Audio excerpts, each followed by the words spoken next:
तुझसे मेरा रिश्ता सनम, प्यार का है ये बंधन।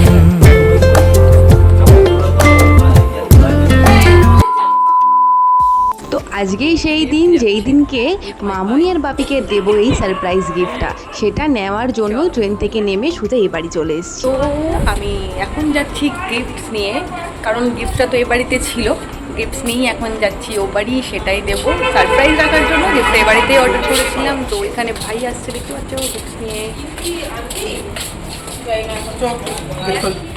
তো দেখো বাড়ি চলে এসেছি, আর এত বড় গিফটটা আমি হাতে করে নিয়ে এসেছি। তো চলো বাড়ির মধ্যে যাই, গিয়ে গিফটটা দিই, আর তাদের এক্সপ্রেশনটা কেমন হয় সেটাই দেখবো। চলো।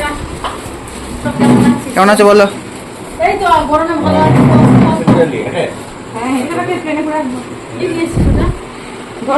ধরো তোমাদের গিফট, হ্যাপি অ্যানিভার্সারি।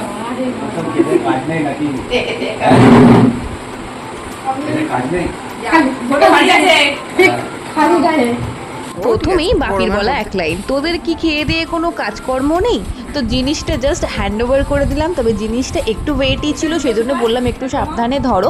তো এটা দিয়ে দিলাম সকলের জন্য, আর মামনির জন্য ছিল এই প্লাস্টিকে একটা গিফট, সেটা মামনি এখনও জানে না এর মধ্যে কি আছে। হ্যাঁ, শুধু মামনিকে দিয়েছি তাই নয়, বাপির জন্যও আছে একটা গিফট, সেটাই আনতে এখন আমি গিয়েছিলাম ঘরে। তো গিফট নিয়ে চলে এসেছি। না এইটা হচ্ছে ন্যাপথলিন, এটা গিফট নয়। বাপির গিফটটা ছিল একটা পেন।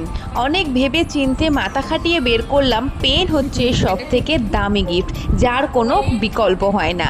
জানি গিফট যেরকমই হোক না কেন সেটা সুন্দর হয়, তবে পেনের সৌন্দর্য সব থেকে বেশি থাকে। তো পেন হচ্ছে সকল ক্ষমতার অধিকারী। তো অনেক ডিসাইড করে ভাবলাম বাপির জন্য এটাই বেস্ট। এবার সেই মোমেন্ট, এই বড় প্যাকেটটার মধ্যে আছে তাদের। আমরা তিনজন তো জানি এই প্যাকেটটার মধ্যে কি আছে, শুধু জানে না মামনি আর বাপি। সেজন্য মামনি জোর কদমে লেগে পড়েছে এই বক্সটাকে ওপেন করার জন্য। তো চলো ওনাদের সাথে সাথে তোমরাও দেখে নাও এই বক্সটার মধ্যে কি সারপ্রাইজ আছে। তো চলো ওপেন করা যাক।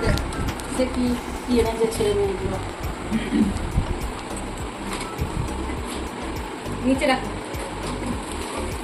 বাহ, অ্যানিভার্সারি সেলিব্রেশন নিয়ে তেমন কোনো প্ল্যানিং ছিল না, তবে গিফটস কিন্তু পাক্কা ছিল। আমরা অনেক কদিন থেকে ভেবেছিলাম যে মামনি বাপির অ্যানিভার্সারিতে মামনি বাপিকে এটা আমরা গিফট করব। প্রায় 3-4 মাস ধরে ভেবে রেখেছিলাম।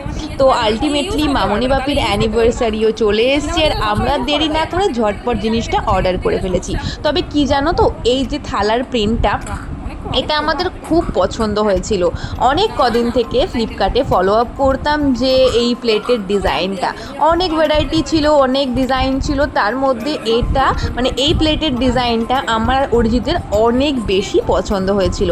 মাঝখানে আমরা যখন এটাকে অর্ডার করতে যাব তখন দেখি এটা আউট অফ স্টক হয়ে গেছে। এই ডিজাইনটা বাদে সব ডিজাইন অ্যাভেলেবেল, কিন্তু আমাদের তো এটাই চাই।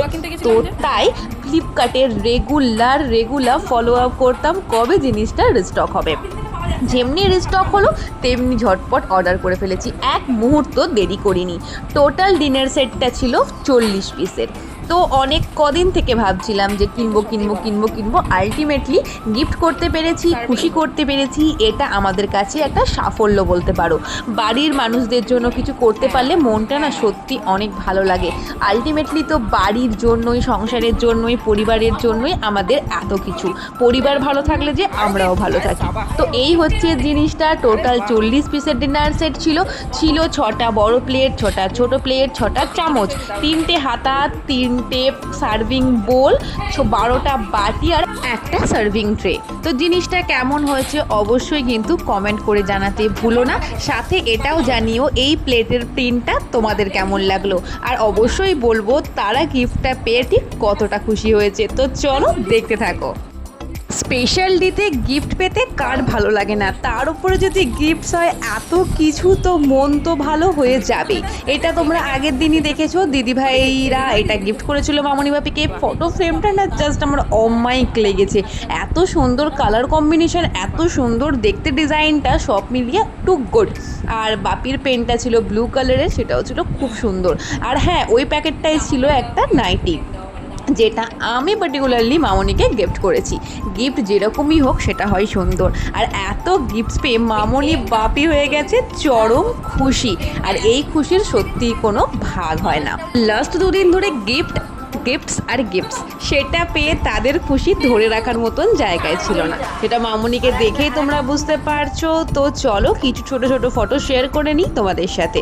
কেমন লাগলো আজকের এই ছোট্ট ভিডিও অবশ্যই জানিও, আর অবশ্যই জানিও গিফটটা কেমন হয়েছে। আর মানে প্রে করো যাতে সর্বদা আমরা একসাথে খুব ভালো থাকতে পারি। তো চলো আজকের মতো টাটা।